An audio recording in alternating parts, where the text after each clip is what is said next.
So here we have my modem router, and you can see in the back here we've got the 4 ports and 3 Ethernet cables coming out. Now these Ethernet cables are Cat7 Ethernet cables, so you can see that they're quite different to look at than the standard cable.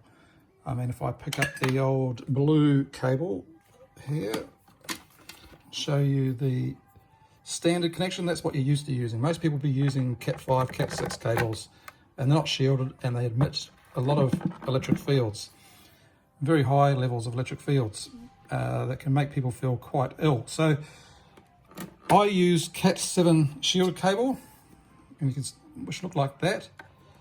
But the problem is when you plug them into a cheap standard modem router like you see here, is you can see the ports there that they're not, there's no metal there, so that it's not, and plus also the power supplies are only a 12-volt power supply. So if you've got a switch that has a power supply with a earth on it, and the plug's got a 3-prong plug on it, which means it's grounded, then you know that you're grounded. But most people will have this situation here where they've got Ethernet ports that are not grounded. Let's push that in there, like this. So what we do is I've plugged this one here, port 1 goes to my PC, and the PC is, the desktop computer is plugged into a socket with a 3-prong plug. So if you look at your desktop computer, it should have a earth on the 3-prong plug. Now the second one goes to the television. This one here goes to the Sony OLED TV, which is only got a 2-prong plug. It's not grounded. So this one here, this cable here emits a lot of electric fields without being grounded. And this one here goes to the laptop. I shouldn't really use the word laptop because we shouldn't put laptops on laps.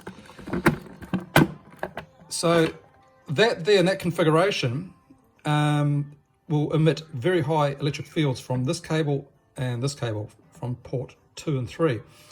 This one here will emit 0. Basically, if you've got a meter, you can measure 0 electric fields because they're going to ground.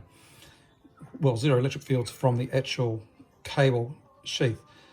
Now I'll run you through how to use aluminium to bridge the connections between, oh, come get out of here, to bridge a connection between Ethernet port number 1 and Ethernet port number 2 and 3. So if you're an electrical engineer or an engineer, you would have to measure it, because electrical engineers like to do things perfectly. So whereas I don't, I just roughly cut them out and stick it in. So if you're an electrical engineer, you'd measure that gap there and cut some aluminium to suit that slot there. But what I'm going to do is I'm going to grab some candles here. Now I've only got one hand here because I'm holding this phone. So I'm going to just cut a section out of here that's going to slip into the side there. Okay, I'll put the phone down here and cut back a strip.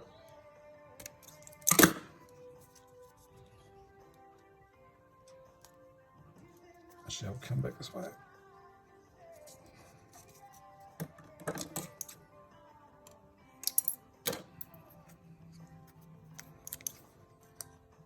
Now I'll cut the strip out about 1/2 inch for each one.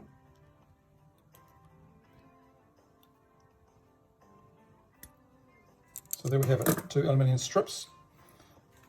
And now I'll put the strips in between port 1 and 2 and port 2 and 3.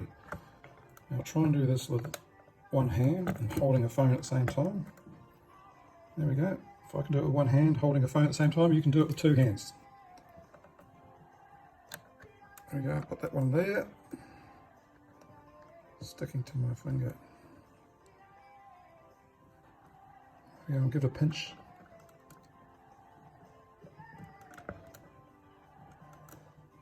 Now I'm going to put an Ethernet connection into port 1 slowly.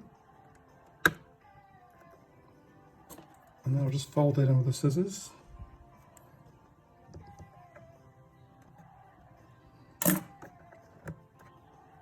And then I'm going to get, that's the second cable, plug that in slowly.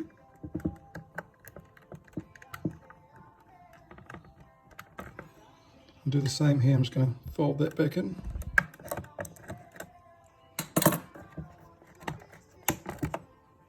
And get the third Cat 7 cable and just plug that in. And as you can see, once you plug them in, they sit nice and tight, just like a factory finish. So that's it. 3 connected Cat 7 cables, all grounded. You can test that with an EMF meter, and that's going to help a lot of people. It's going to reduce a lot of electric fields.